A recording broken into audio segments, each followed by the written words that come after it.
So why do I prefer to sail Royal Caribbean amongst all the other cruise lines? Well, give you a little back history. I have at least over 70 cruises under my belt. So I've been on cruising since I've been a little kid. Pretty much I've sailed on almost every line. I say almost, there's a few new lines that I've not sailed on before, but they're pretty similar to what it was before. So the difference is when I've sailed before, things were a lot different on the cruise ship. We didn't have the technology for one thing, and there was a lot more different activities that went on. Midnight buffets, you had ice sculptures that they made. I mean, there's all kinds of little things they had. They never really had a very good kids program because I was never in any of them, in any of the ships that I went on. I always just hung out and went around the ship, did my own thing. Well, now that things have changed, ships have gotten more high tech. They're more technology based. You use your iPhone on board, your iPad, things like that. There are a lot of kids programs that are on the different ships, but Royal Caribbean seems to have one of the better, now I'm not going to say best because there's never a best out there. They have one of the better kid programs amongst all the other ships. I used to go on Carnival because they were considered the fun ship, but now they're no longer the fun ship. Now Carnival is sort of teetering down. Now some people might have their own opinion about it. They might still like Carnival. That's fine. And I've also went on Norwegian, and Norwegian line is pretty much your teenage and adult type of crowd. So now that I have a wife and kids, and my kids are young, Royal Caribbean seems to be the better choice. Now they also have this tier program, the Crown and Anchor, where you can pretty much move up levels depending on how many cruise voyages you do, 7-day, 14-day, 10-day, whatever it is.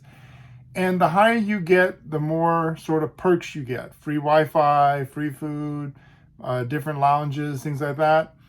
And so what we're doing now is I'm focusing more on Royal, so loyal to Royal, so that I can build up my tier, get up to a high enough status. My kids will get the same thing. And we can start cruising a lot more, especially with the new Icon of the Seas coming out in 2024, and then the Icon 2 and Icon 3. And we can get the stuff that we want with the higher Crown and Anchor tier. So that's basically what we're doing at that point. Now, Royal Caribbean has just recently built a gigantic new cruise port in Galveston, so not too far from where I am in Texas.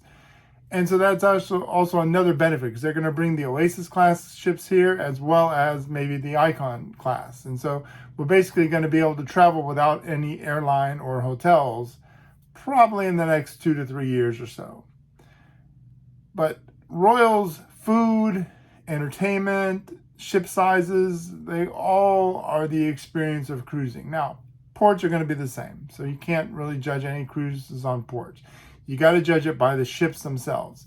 And as far as these ships go, being so huge and with the new Icon and the new technology and the new stuff that they have coming on, Royal's the way to go. That's what I prefer. Now, you might have another opinion. You might be loyal to another cruise line. You might not be loyal to any cruise line. You might have never cruised in your life.